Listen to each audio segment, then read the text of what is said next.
Ken é um filme que parte de uma temática virtual, que constrói o seu plot e os seus conflitos a partir disso, mas que está sempre flertando com tradições muito realistas do suspense. É um filme que joga com esses dois extremos e isso acaba se refletindo na constituição da personagem, nas relações extremas que o corpo dela é submetido.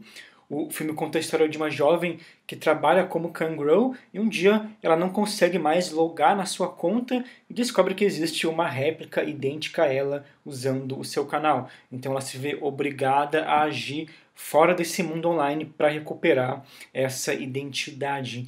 Muita gente está dizendo que o filme é sobre os perigos da internet e que ele tem uma pegada meio Black Mirror, quando eu acho que ele vai justamente contra esse discurso mais moralista. O interessante da relação com o gênero do terror no Ken é que ele subverte algumas ideias arbitrárias sobre castigo relacionado ao sexo. É uma ideia que o terror, de um modo geral, trabalha muito, né? Castigar personagens que buscam uma libertação sexual. Mas aqui o mal nasce não exatamente desse castigo. A personagem não é castigada porque ela trabalha com sexo. Inclusive, no final do filme, ela volta a ser kangaroo. Mas o mal nasce de uma fragilidade abstrata no sistema, de uma fantasia. A réplica da personagem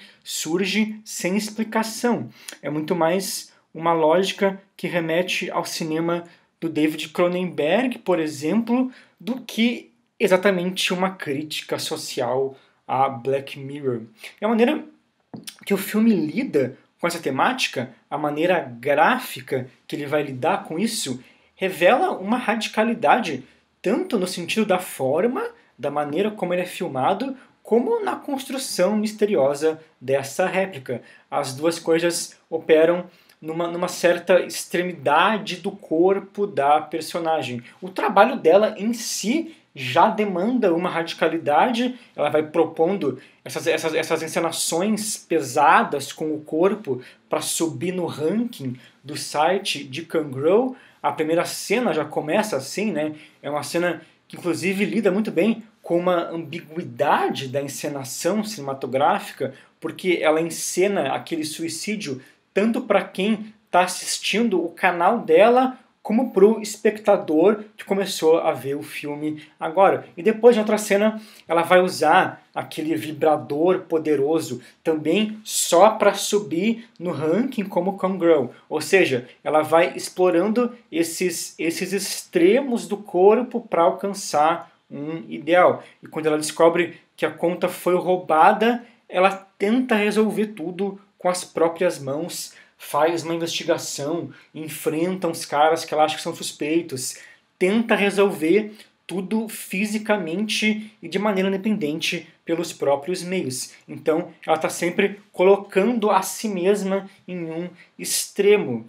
E aí, por outro lado, existe esse corpo virtual que surge sem explicação, que seria talvez um corpo baseado em um algoritmo dela, um corpo visual, um corpo virtual que tem vida própria. O que, na verdade, o filme não explica.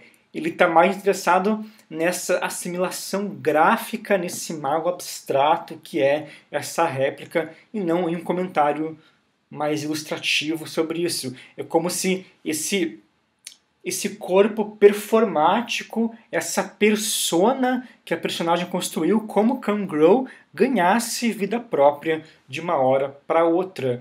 E apesar desse tema fantasioso, ele trata isso com um realismo muito possibilitador, inclusive na forma do filme, na maneira como tudo é filmado. Geralmente esses filmes com temática virtual gostam de ter muitos efeitos de edição, gostam de ter uma montagem rápida, de inserções. Vários lidam com uma certa estética do glitch, né? Tentam integrar isso na estética do filme.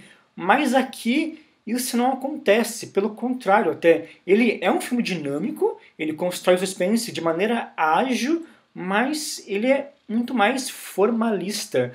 Os planos são, até certo ponto, bem estáveis, e ele usa muito plano sequência para sustentar o suspense. E não é aquele plano sequência que existe por puro virtuosismo, para se mostrar como existe em vários filmes. Mas é um plano sequência que é utilizado para apoiar essa apreensão dramática extrema da personagem. Naquela cena da festa do irmão, isso é muito claro, quando a mãe dela descobre que ela é Cam-Girl. Existe essa apreensão inicial e um plano sequência que vai sustentando isso. Tem uma cena também onde ela está numa loja, usando o celular, tentando resolver o fato da conta dela ter sido roubada, e a câmera também segue ela a partir de uma sequência angustiante.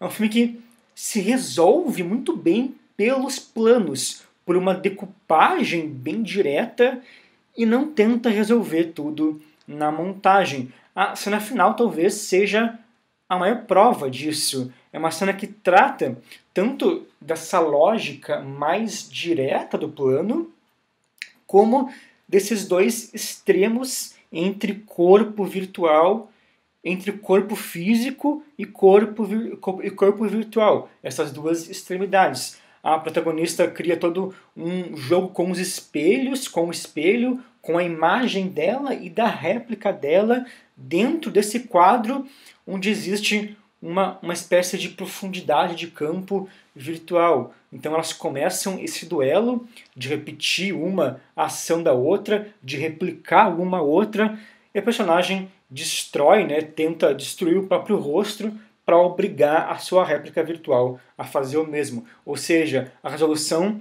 está no mundo físico, está em mais um ato extremo. A trama do filme pode ser fantasiosa, mas a protagonista não vai entrar nesse mundo fantasioso e virtual para resolver isso. Ela parte para um confronto real a fim de obrigar a sua réplica a se autodestruir. Os dois extremos se conservam e existe um duelo que é mais performático, que é um jogo entre elas, mas que tem consequências radicais.